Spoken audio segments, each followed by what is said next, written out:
Okay, it's just gone 6. I'm sure there'll be a few more people coming in as we get started, but I'll do some of the boring introductory bits before we get into the main event. Thank you all so much for joining us this evening. We're really delighted to see you and really looking forward to this evening's talk. So I'm Gail Chapman. I'm the Public Programmes Officer here at the Royal College of Physicians Museum. And I'm joined this evening, of course, by our wonderful speaker, Dr. Louella Vaughan, and also by my colleague Katie Birkwood, our rare books librarian, who will be giving you a brief introduction to the museum and our exhibition before we get into Luella's talk. And I'm now going to hand over to my colleague, Katie Birkwood, our rare books librarian, to introduce the museum, exhibition, and the wonderful talk we were having this evening. Thanks very much, Gail. Good evening, everyone. It's great to have you with us tonight for John Key's Anxiety, Obsession and the Creation of Tradition at the RCP. I'm really looking forward to hearing Luella's talk. This event is part of our museum's public programme, which is linked to our current exhibition. So before the main event, I'm going to give you a brief introduction to the RCP, to our museum, and to the exhibition that we currently have on. So for those who aren't familiar, the RCP is a medical charity that represents over 40,000 doctors worldwide, and this is our headquarters at Regent's Park in London.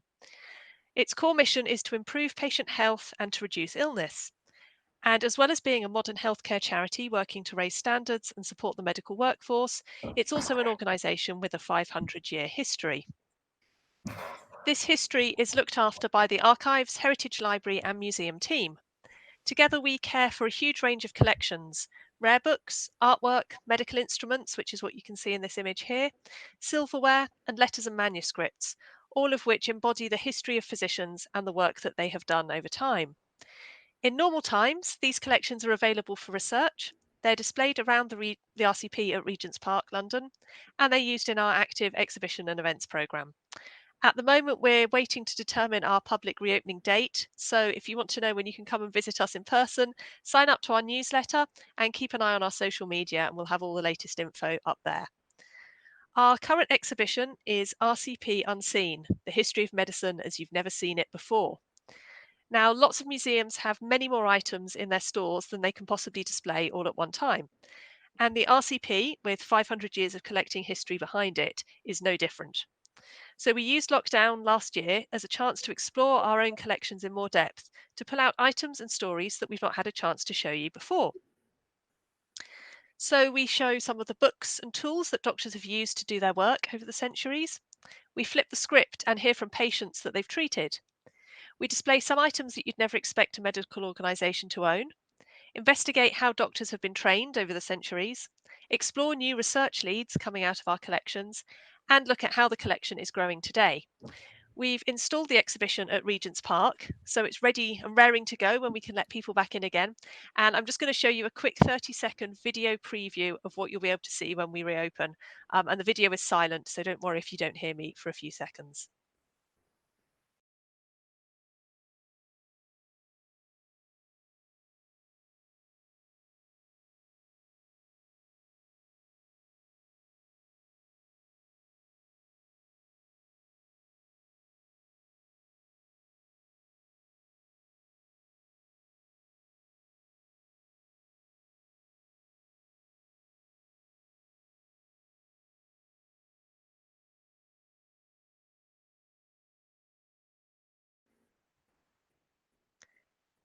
So that was a tantalising glimpse of our museum space in London. And in that video, we caught a glimpse of these gorgeous silver and glass salt cellars and spoons made by Yap and Woodward in 1838 to 44. And these are part of the RCP's silver collection, which is largely gifts from fellows and other medical bodies, which includes many items related to dining, feasting, and ceremony. The RCP still holds ceremonial dinners today, but not quite to the extent it once did. In the 17th century, banquets were a key part of life for physicians, and it was the custom for a new fellow to foot the bill for a celebratory banquet to be held to welcome them into the RCP. That tradition has lapsed, possibly it's sadly lapsed, but many others remain. And now I'll hand over to Luella to hear about some of the origins of some of the traditions of the RCP and John Key's role in them. Thank you, Luella. Thank you very much for that introduction. There we go.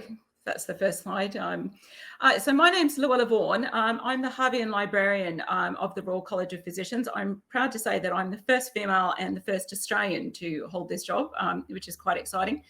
I'm a clinical research fellow at the Nuffield Trust, which is a health services charity. I do research around acute and emergency services. I'm also a consultant acute physician at the Royal London Hospital. But my career had an unexpected twist, and I ended up doing a master's degree at Cambridge in history of medicine and a doctoral degree at Oxford in early modern English history. I'm really very interested in the history of the college. And one of the most interesting figures of the very early period of the college is John Caius. And this is a portrait of Caius. This is not an original portrait of Caius. It's a copy of an engraving of Caius. It's important to say that. So Caius is, I think, probably the single most important figure of the early college. Now, people know about Thomas Lenica, who was the founder of the college, but it's really John Caius who gives the college the shape and form that, to a certain extent, it actually still has currently. And he sets the template for the first 350 years of the college's activity. And so I think he's a really very interesting figure. And some would actually say that Caius is probably, sorry, I'm just having, there we go, the slide. He's probably the most prominent doctor of the Middle Tudor period. And he was royal physician to Edward, Mary, and Elizabeth. Well, no, though not very long to Elizabeth, which we'll come to. He was president of the RCP 9 times. Now, that he does not hold the record for being president the most number of times, but he's up there in the top 5. He's also very prominent for actually having a Cambridge College named after him. So he refounded Gonville College, so long as it could be, he could have his name incorporated into it. And so it's now Gonville and Caius College. And he was renowned at the time for being one of the most prominent classical as well as medical scholars of the period. I also find him very interesting because of, he has this kind of very interesting sort of scholarly, sober kind of public appearance. But the contemporaneous records portray him as someone who is bloody-minded, and an argumentative fuss budget. He was not that well liked by his peers, and he was noted to have a thin and reedy voice, which I find to be quite interesting. He was also very short. So although the portraits make him look, those that exist, the one or two that exist, make him look quite tall, he was buried at Gonville and Caius College in the chapel, and his coffin has been disinterred twice. And the coffin is notable for being only 5'1" in length.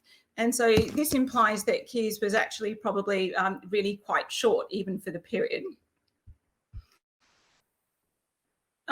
So the standard history of the college is that it was founded by Thomas Lenica in 1518. Lenica had gone to Italy to study medicine at the University of Padua, which at the time was the leading university in Europe.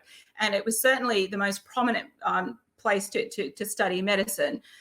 It was where cutting edge medical research, what was happening during the Renaissance, was really beginning to take shape and form.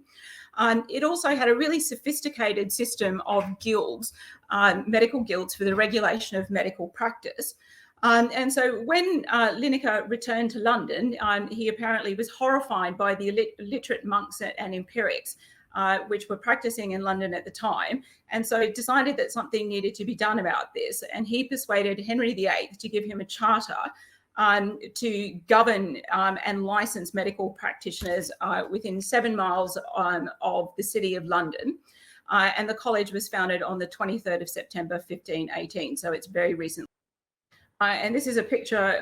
This is the college's sculpture of Lenica, which is taken after what is supposedly of a Holbein, which is supposedly of Lenica, but we're not really quite sure. But he looks impressive. And Henry, and this is a picture of the original college charter. The college has had a number of charters since then, but this is the first and original. So the college in its charter had three main duties placed against it. So the first of these was to grant licenses to people who to people who are not natives who wish to practice in England. They were also, it was given the power to prosecute irregular practitioners. So that was people who hadn't been to Oxford, or so hadn't been to Oxford, Cambridge, didn't have a medical degree, hadn't been granted a license by the college. And interestingly, it was also granted oversight of the apothecaries and the barber surgeons. Now, both of these already had pre-existing guilds, which was self-regulating, and the apothecaries and the barber surgeons had had their own guilds for several hundred years by this stage. So the fact that they were then subordinated to a relatively new organisation at bequest to the king is really quite interesting. There's also some vague exhortations in the charter to the college caring for the public health. But this is the most important thing. I find this very interesting, that the purpose of the college and the physicians within it, they were to enlist themselves in the service of the English realm. So they were putting, it's a royal charter, they are putting themselves in the hands of the king to improve the health of the English-speaking people, all to the power of, all to the glory of Henry, and therefore to God. The early college had a really flat structure. So at the time of its founding, it only had 6 members. So it had 6 doctors and Cardinal Wolsey, who was its sponsor. The charter makes provision for a very flat hierarchical structure. So the only mention in the charter is of fellow Caiuss, the president, who is elected yearly, and then there's some censors to kind of, as I said, there's this oversight and regulatory function of the college, and some censors to actually oversee that. And they don't do very much to start off with. And it is important to say, at the time at which the college is founded, there is thought to only be 30 to 40 physicians in the whole of London anyway, in comparison with several hundred barber surgeons and apothecaries. And so there's only 6 of them. There's only 30 people to regulate and license. And frankly, the other 6 members are really busy doing other stuff. So lenica is physician to the king, and he is also writing books, and he is also off busy with his Oxford College. And so actually they don't do a lot to start off with. And I think it's quite important to actually acknowledge that. So, oh, there we go. By the time Caius has finished his first round of presidency, the college is completely different. So it is aggressively seeking out and prosecuting irregular practitioners, those who haven't been to Oxford and Cambridge, the apothecaries and the surgeons. It has introduced incredibly strict rules of conduct for the members and fellows, and it has introduced this ceremonial style that we've discussed, including the habit of dining regularly. This is introduced by him.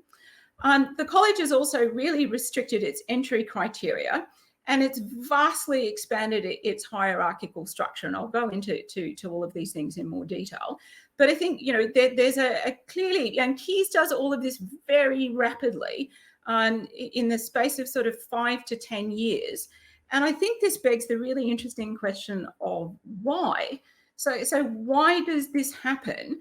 And I think, and that's what I'm going to spend the next little bit of time talking about.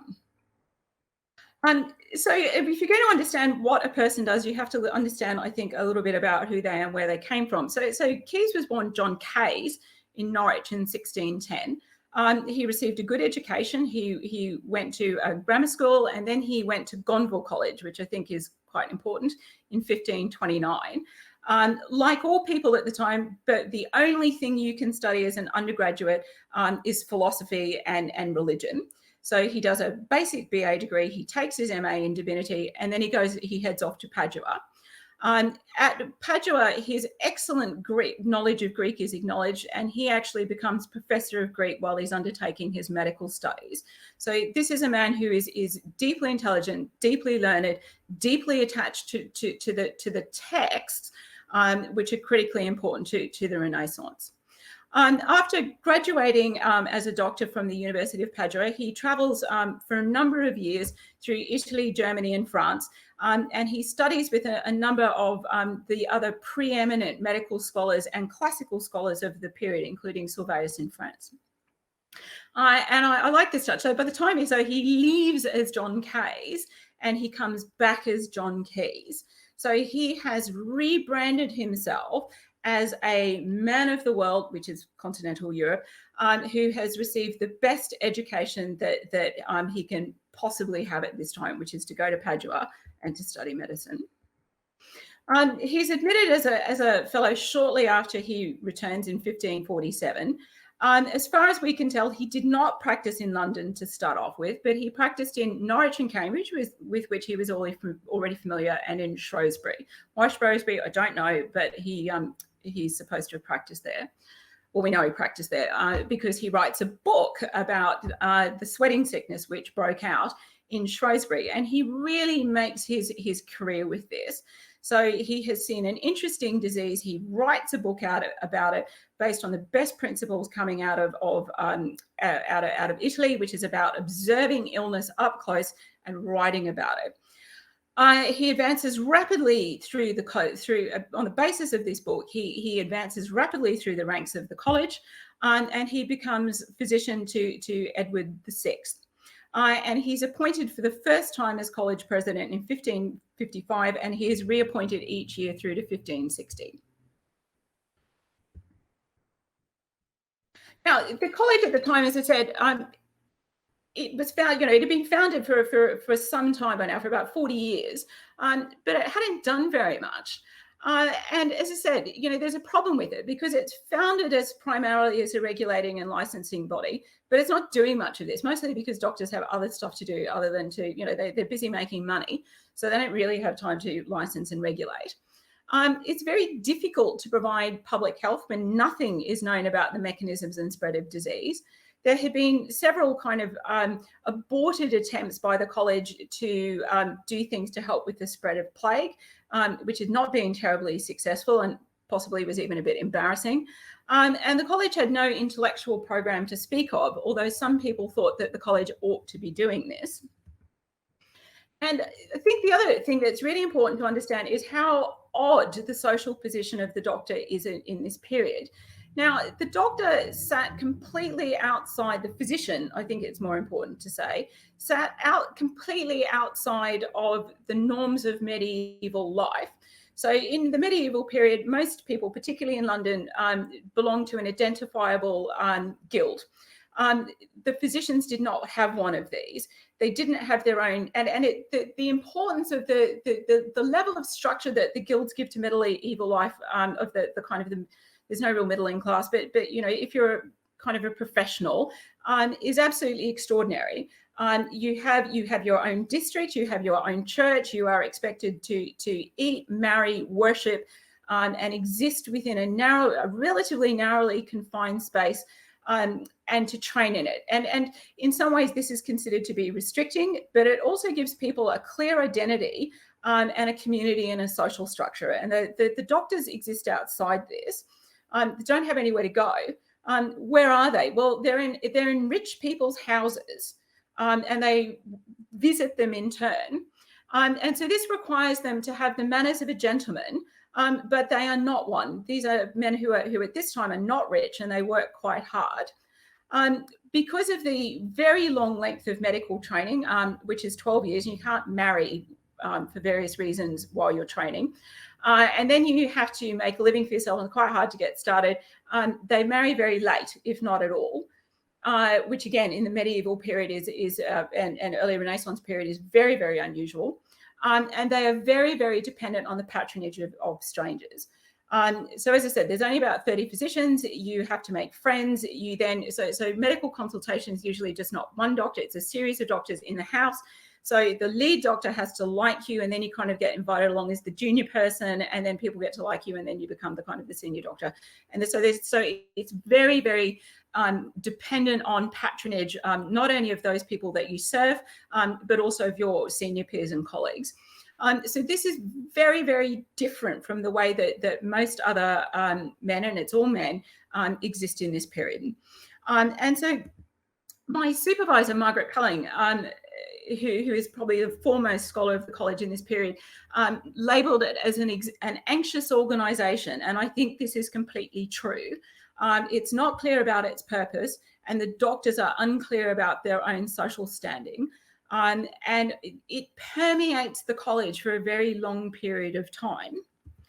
And so one of the things that Caiuss does to relieve this anxiety is to put in place this quite rigid structure, which previously didn't exist. So he cracks on with getting the college to regulate. He starts up a proto-intellectual program, and we'll go into all of these things, and he completely reshapes the informal workings of the college, such as they were. And this is Demeter's obsessiveness with this project is not only, I think, shown in the rate of change, but also in what he does, what comes down to us of what he does. So he obsessively rewrites the college statutes at least 6 times that we can work out. The only thing that the college we have is a compendium, and it looks like these have been rewritten 6 times. Editorialisation of the statutes, so those statutes that do exist are written all over, and Katie will know more about this.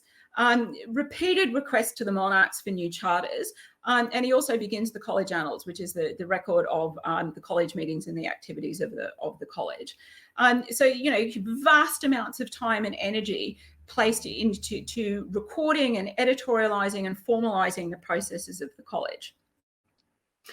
So he really kicks off with challenging the guilds. So as I said, the apothecaries and the surgeons had been self-regulating. The college now has the right to license and examine the surgeons, and it has the right to inspect the apothecary shop. And my God, they get stuck into this. So they start examining and licensing the surgeons. They start inspecting the apothecary shops, and they start imposing fines on those who don't comply. And for the apothecaries, they can actually go into the apothecaries' shops and remove and destroy property, and they can imprison. And so the college then enters into several hundred years of legal action, both for and when people resist over their relationship and the behaviour of the surgeons and the apothecaries. And I must say, this behaviour is even from this distance, is to be viewed as deeply intrusive and often punitive, because if you're unsure of what to do, well, then beating up your neighbours is a really good way of, you know, enforcing, you know, that you have a role. It challenges the universities. So Oxbridge previously was able to grant a medical license. And the college says, no, we are the only, or as do the bishops. The bishops can also grant medical licenses to practice. And the college says, no, we reserve that right. And they also take on the universities over what medical knowledge is and what it should look like. And again, they enter into this begins as kind of several hundred-year argument about, and one that to a certain extent is still ongoing, over what medical knowledge is required to be a good physician. They restrict membership. So the original statutes say that to be a physician, you just have a medical degree. They don't stipulate from where. You say you have to have one. And the fellow is the only type of member, and the president is elected from amongst the fellows. So there's only fellows. By the time Caiuss is done, physicians must have an Oxbridge medical degree to be a fellow. If you don't go to Oxford or Cambridge, then you have to be examined and get a license. But you can't become a fellow. So there's a new category introduced called a licentiate. Now, you can't become, they also introduce a statute which says that you can't become a full fellow until you've practiced for 4 years. And there's a limit set on the number of fellows. So you have to wait 4 years and then wait for someone to die. And so while you're waiting, you're now a candidate. So what was once a very flat structure, you've now got 3 gradients. So you've got fellows who have full rights and can vote, licentiates who are members and can't vote, and candidates who one day will be a fellow but can't vote in the meantime. And I think it's just worth saying that with these stipulations, Caiuss himself could not have been a member because he had a medical degree and he didn't go to Oxford or Cambridge, and he never submitted to a set of examinations from the college. The examinations, such as they are, examinations are it's a bit iffy about when the examinations were introduced, but certainly the examinations that there were made much, much tougher. The stipulation in the charter is that physicians should be grave and learned. But there's an interesting thing about what this means. And Caius sets up very rigid examining structure. So there's 5 rounds of exam questioning, and the questions are led by the president and the censors, whose job it is to examine, and several fellows that they can round up. And the first 4 rounds are on specific topics, medical theory, signs and symptoms of disease, treatments, and healing properties of substances. And although this looks very like what we might expect medical exams to look like, the content is completely different. And I have a whole separate talk about this. The 5th round is about the texts of Galen. Now, it's important to say that when we talk about the Renaissance and texts coming back from Constantinople, and the rediscovery of Greek texts, that half of all of the Greek texts from the classical period are the works of Galen. We think of them as being Aristotle and Plato and, some of the plays and that kind of stuff. No, half of it is medical knowledge, and it's Galen. And so this is a huge corpus of text. And so the candidates are given, they're given 3 questions on the text of Galen. They're again given an index-free copy of Galen, which is massive. And then they have to locate the passages in the text, because the assumption is that they will be so familiar with the text that they can just find it. And then they have to give an account of the text in answering the question. So it's a question about the interpretation of the text of Galen. That's what medical knowledge is. It's Galen and it's nothing else. And it absolutely weds the college to a practice of a certain type of practice of medicine. And Caius, with his proto-intellectual program, starts anatomical lecturing. So, as I said, he'd been to Padua. He had been taught he'd been taught anatomy by the most advanced anatomical professors. Research methods extant at the time. And he starts giving lectures to the barber surgeon. So he's starting to impose anatomical knowledge who people who actually deal with the human body, and he as a physician does not. And the college is granted a license in 1565 for 4 public dissections a year. Now, I appreciate this is a bit late, but he had been campaigning for this for some time. As I said, new hierarchy. Now, lots of people in post with all sorts of new types of posts. And you can't be a post holder unless you're English, which is really interesting. So again, there had been no stipulation on nationality in the original charter. There was no records of the first college meetings. Now, presumably they were held in fellows' private houses, and then after Lenica died, he gave his property on behind St. Paul's to the college, and that's where they had their first meeting room. And as far as we can tell, the meetings were quite informal, and we don't have a record of them. But the meetings were regularized, and as I said, they started to be recorded. And Caius came up with these increasingly elaborate ceremonies for college occasions. And the most interesting of these, I think, is that these formal processions. Now, I have lots of people, and again, by this stage, there's probably 40 fellows, and there's 12 post holders. So about a third of the college is actually in a post, and they parade around in front, plus all of the licentiates and candidates, they parade around in front of everybody else. And the president has his symbol of office, which is the caduceus, which I'll show you a picture of in a moment. Only fellows were allowed to be seated at the college table, and everybody else had to stand. And dining after events was introduced. And again, the licentiates and the candidates were not allowed to dine.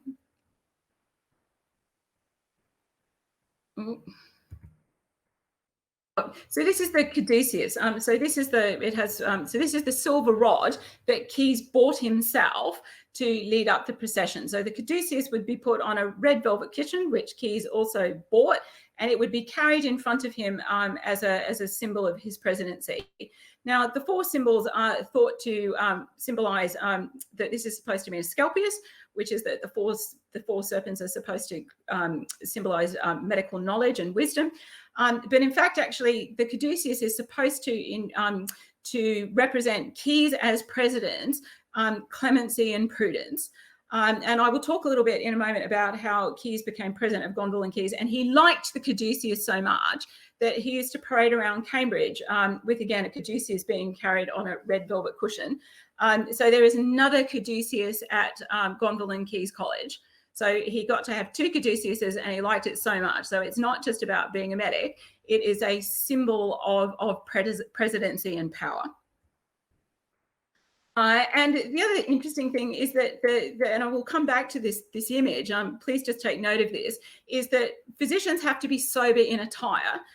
So this is Baldwin Hamey the Elder in a slightly later period. We don't have very many pictures of the early college, of fellows of the early college, because the college burnt down in the Great Fire, and only a small number of portraits are saved.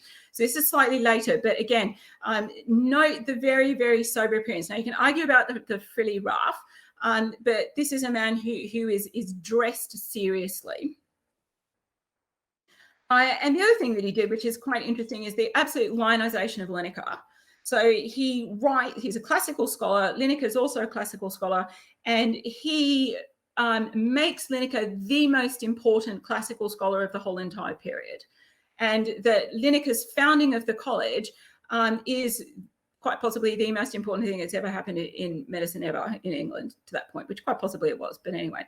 But this kind of interesting mythalization of Lenica, and again, the kind of this really simple narrative about, Lenica goes off to Italy and he comes back and he's horrified, and, he then therefore sets about saving him. It's not quite true. And again, I have a whole nother talk about that.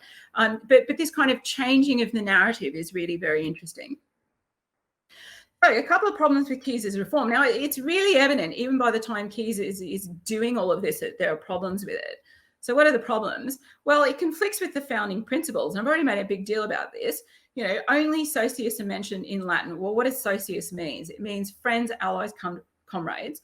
And there is no exclusion to full participation in the college on the basis of nationality, religion, belief, anything else. And by the time Caius is done, you have this really complex hierarchical structure with new categories which are not mentioned. Full participation is barred on the grounds of nationality and education. And the educational thing becomes a real problem, because by the time you get to Elizabeth and you get full Protestantism, test acts are introduced, which means that you cannot go to Oxford or Cambridge in the later, kind of the middle Elizabethan period, unless you're a subscribing Anglican, which means that if you are a Catholic, a Jew, or any type of non-subscribing Protestant, you cannot go to Oxford or Cambridge. You have to go to the continent for your medical education.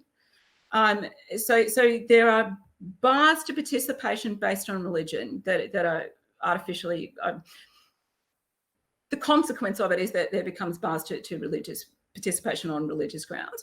And the licentiates and the candidates are actively discriminated against. They actually pay high fees from the fellows, and they get less out of the college. They're allowed to, they're allowed to sit down, they're not allowed to attend some of the meetings, they're not allowed to borrow books from the library, which as a librarian I feel quite strongly about. There are disincentives to join. So the foreign doctors who have been off to Padua, who have been to Paris, who in later periods have been to Leiden, their education medical education is better than going to Oxford or Cambridge. Oxford and Cambridge at this point, the Renaissance comes late. The Renaissance comes late to England, and Oxford and Cambridge are intellectual backwaters in this period. So what is the point if you're a foreign doctor, or you are an English doctor and you've been somewhere else and you come back and your education is better, to submit to a group of people who dare to ask you about your education? Why would you bother? So some people escape this by incorporating their degrees at Oxford and Cambridge. Others just pay fines and give a dinner. But I think it's really important to note that only one of the founders of the college would have actually become a fellow of the college based on the criteria that Caius introduces, including Lenica. He would have not been able to be a fellow. And 1/4 of all of the college members in this period are actually pursued, and some of them prosecuted before they join. So it's a really big problem for the fellowship.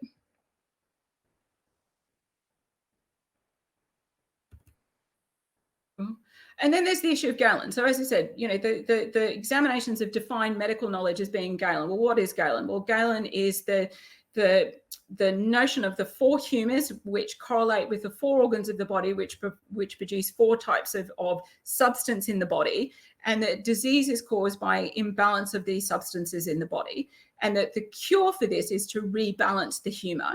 There is no notion that disease is similar across similar types of people. So what causes rheumatism in me is not what will cause rheumatism in you. And certainly even if it is the same thing, then the cures will be different. Because if I'm a woman, then the cure for that is different than the cure for the man, because the makeup of our humans and the balance of the humors is different. And this is really being questioned in this period. And there's no point in saying that Caius did not have knowledge of this. Now, the real pushback to Galen in this period comes through Andreas Vesalius, who is an anatomist at Padua. And he starts dissecting human bodies, and he compares these with the pictures which have been drawn by Galen and the knowledge which comes down through the Galenic texts and the commentaries on these. And he finds that Galen did not dissect human beings, he dissected Barbary apes. So everything anatomical that is known that is in the text of Galen is wrong. It's completely wrong. Now, if your knowledge of pathology is wrong, then your knowledge of disease and how to cure it must also be wrong. And this is a really kind of strong countercurrent. Now, it takes a long time to get rid of this, but the intellectual pushback has started. And Caius knows this. He actually shares a house with Vesalius. He knows exactly what Vesalius is doing. So the fact that Caius shores up a body of knowledge which is being aggressively questioned, and he does it deliberately, I think is really extraordinarily interesting. And this is a nice case. So that kind of, summarizes all of these problems. This is the case of John Gaines. So Dr. Wendy says that John Gaines says that Galen is wrong. They have a big fight about this knowledge at the college. He's forced to write a document, which he does. He then recants. He then submits to the college and is examined. And then he ascends rapidly through the ranks, and then he dies. And this is a nice example of what happens repeatedly in the college with these arguments about knowledge and membership and the distress it creates within the college. So I think, the answer to this is that the college is founded in a period of relative stability. So it's part of the flowering of humanism under Henry VIII. It is a humanist organization like Trinity College, like Trinity College, Cambridge, Eton, St. Paul's School. These are organizations to educate and reassure and to bring great glory to Henry and to the realm, and to turn England into the greatest country that has ever been seen, and for Henry to be the greatest king that has ever existed or will ever exist. And now more difficult times hit almost immediately after that. So, when Henry divorces Catherine of Aragon, the college patron is arrested and put to death for treason. So that's a big problem for the college. And then there's a period of quite marked disturbance over the succession, the death of Edward, and then, Lady Jane Grey, and then Mary becomes queen. And Caius is an enthusiastic Catholic, and he becomes president 2 years after Mary accedes to the throne. Caius places a bet. He's a Catholic. He thinks that Mary's restoration is the end to Protestantism. And he basically makes the college into a Catholic organisation. It is a medical priesthood. All power flows from the monarch. The college is a royal organisation. You have to make the college into something which is useful to the monarch. Well, what is that? Well, it's a medical priesthood. And as I said, if you look at the attire and the ceremonies and the rituals and the symbolism, it's Catholicism. And he creates alongside this the illusion of an old and powerful organisation which has long links back to the past, which cannot be broken. Hence the lionisation of lenica, hence the insistence on Galen. Mary. So Caius finds great favour under Mary, and he's also friends with Cardinal Pole, who is the Vice-Chancellor of Cambridge. And he has a lot of money, and I'm not quite sure where Caius's money comes from. But in this period, he gives a whole lot of money to Gonville College, which was his college, and he builds a new court, and the college is renamed. It's now Gonville and Caius. When Mary dies and Elizabeth sends the throne, this is the start of a bad period for Caius.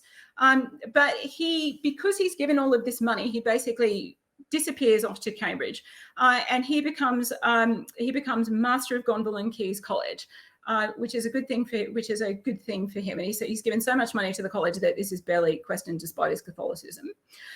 He remains president until 1560, and then again 62 to 64. But almost all of the business of the college is conducted with Caius in absentia. And this is Caius Court at Gonville and Caius College. So this is done it's at the chapel, and this is done on Caius's own design. And I think, the thing I find really interesting about his taking over Gonville and Caius College is that he does the same kind of thing at Gonville and Caius College as he did at the RCP. So he obsessively rewrites the Attributes and Acts. These elaborate hierarchies and ceremonies are put in places that he buys another caduceus, which he parades around the college in front of him. And when there's a dispute over which is the oldest university, not just in England, which obviously is Oxford, but the world, Caius faked and then claimed to have found documents which claimed that Cambridge was founded by an exiled Spaniard called Canterbury in 3588 BC, which is just bonkers, but he faked these documents in Greek. He also claimed that some rundown building in an orchard owned by St. John's was an outpost of the school of Pythagoras. So this obsessive, remaking of history isn't just confined to the college. This is Caius. This is Caius's deep-set anxiety in the face of a turbulent world which he is unable to control. And Caius's final years, I think, are really quite sad. As much as he was a difficult man, so he increasingly picks fights with his junior fellows, who become more and more Protestant over time. Naturally, he's threatened with expulsions on the ground that he's a Catholic. He remains convinced that Catholicism will be restored. He continues to collect books and vestments and ornaments, and this comes to the attention of the new vice chancellor, who raids his lodge and takes all of his objects out into the college court and burns them in public. This is a really kind of powerful statement, and this basically destroys him. So he returns to London, he resigns as master, and he dies fairly shortly after this. And his body was taken back to Gonville and Caius and interned in the chapel.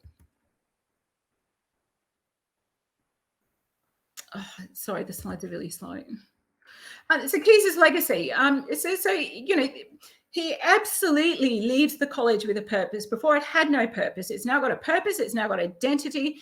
It's now a place for physicians to come and to shape a professional identity that they did not have before. And this is so powerful that it is impossible for the physicians, even although they have doubts about this, which have been clearly expressed, they cannot unravel it without jeopardizing their legitimacy. He has hoisted them on a set of hooks on which they cannot unhook themselves. The college is viewed very dimly by Elizabeth due to its association with Catholicism, which again is a problem because, if all power flows from the monarch, what are you going to do if the monarch doesn't like you? And Galenic theory is not fully overthrown until the 18th century. And again, there's a good 150 years of debate about knowledge and what knowledge should be constituted. And this causes great factions and splits within the college. The problem with membership, and particularly discrimination, religious discrimination, secularism, is not dissolved within the college until the founding of the GMC and the removal of the Test Acts in the mid-19th century. So Caius and his policy informs several hundred years of the shape and debates and nature of the college. And so although I think that his legacy and his impact is an interesting and sometimes ambivalent one, I would agree that the respect and gratitude of all interested in the college's welfare and honour should be given to Caius. Thank you. If you have any questions, please do put them in the chat box. Oh, and if you're interested in learning more, there are books, and Gail is I've written 2 books about the college along with Sir Richard Thompson. And if you're interested, there's more information in the books written for a lay audience.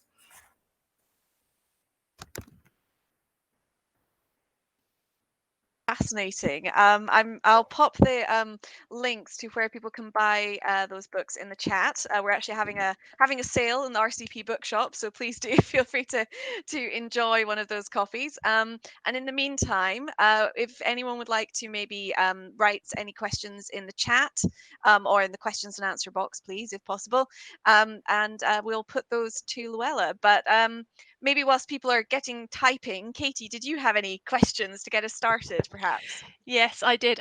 So I was really interested, Luella, to learn, which was new to me, this fact about the examination procedure that Caius instituted, and particularly, as I am the rare books librarian, in his use of an actual physical edition of Galen that was given to people to page through. And I was just wondering if you know more about that. Where is this documented? Do we know how long that practice went on?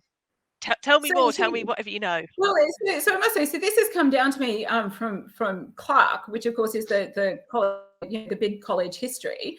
And if you pick through that, the procedures are actually quite outlined well in Clark. Now, where Clark gets this from, I'm not entirely sure. But I think what is absolutely clear is that the format of and there are other rules which are set out around the elaborateness of becoming a fellow. And so the other thing I find really interesting is that because all of the fellows vote for you, once you get through the examination period, the candidates have to go and present themselves at the homes of all of the other fellows and persuade them that they are in fact a good chap and deserve to be a member of the college. So this is actually a kind of quite long and arduous, and as I said, actually slightly humiliating process for the candidates to have to go through. And if you think about some of the people, particularly the Huguenots, who come slightly later in the period, who come as well-established, wealthy, well-known physicians to London, because it's a good place for the Huguenots to come, and they have to go through this process. And in some circumstances, so with Thomas de Mayenne, some of these procedures are actually waived because the college can really not make a convincing argument for de Mayenne to submit to these procedures. Wow, it does not sound like it was the most fun. I mean, it just sounds like a logistical nightmare, doesn't it? Having to parade around to all these places, and having to go back because they're not in, and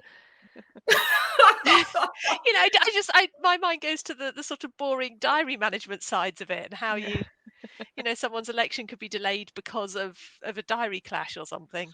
Well, of course, you had several years to do it because you had to be a candidate for at least 4 years. So you had at least 4 years to get it all fitted in.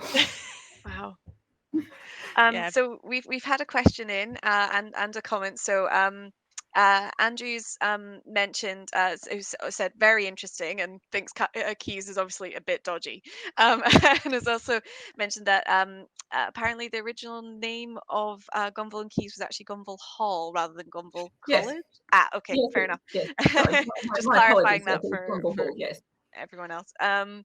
And we've also had a question in from Diane, who again very much enjoyed the talk and wanted to know if we could remind her, if you could remind her when the RCP, when did the RCP enforce the right to license over the bishops? So I have to get out my copy of Clark. So what is clear is that in the intervening period, between the founding and when Caius took over in 1555, there had been attempts to do this.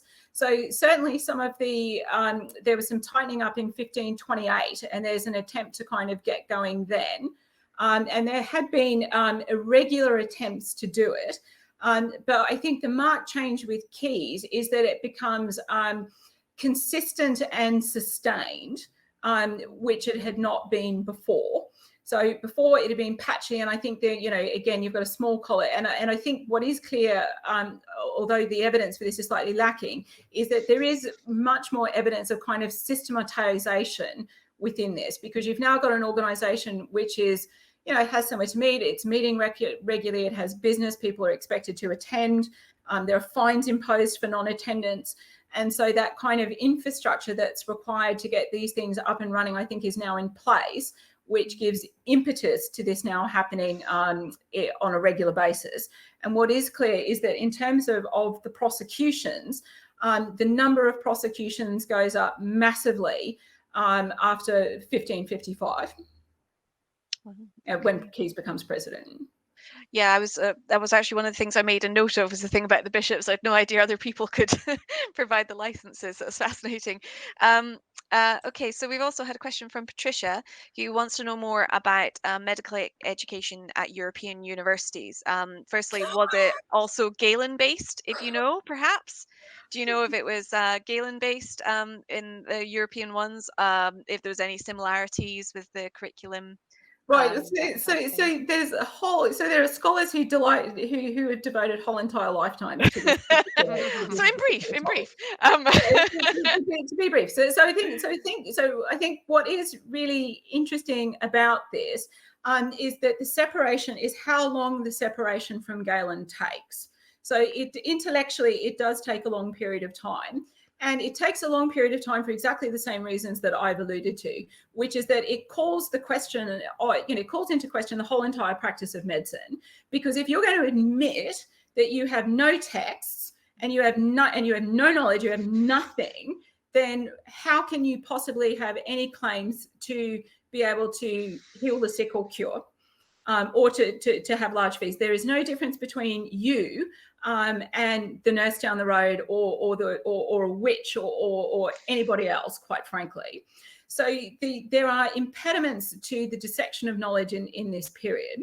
But what I think is that certain organisations are much more receptive to challenge to Galen than others are, and actually embark on active programs of research.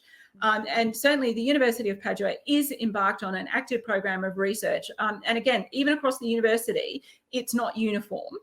And so in the anatomical department, that's somewhere where you can actually say, here is a clear discrepancy between what a dissection of the body shows and what is written in the text.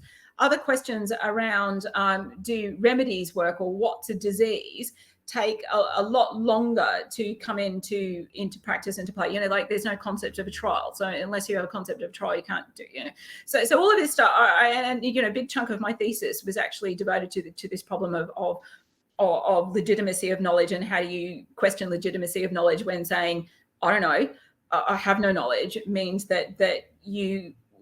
What does that say about the practice of medicine? So this is a really interesting intellectual problem that occupies them for a long time. I think what is fair to say is that Oxford and Cambridge come late to the party, and Oxford gets there last of all. So Oxford is still heavily wedded to Galen well into the early 18th century, because of course it was royalist.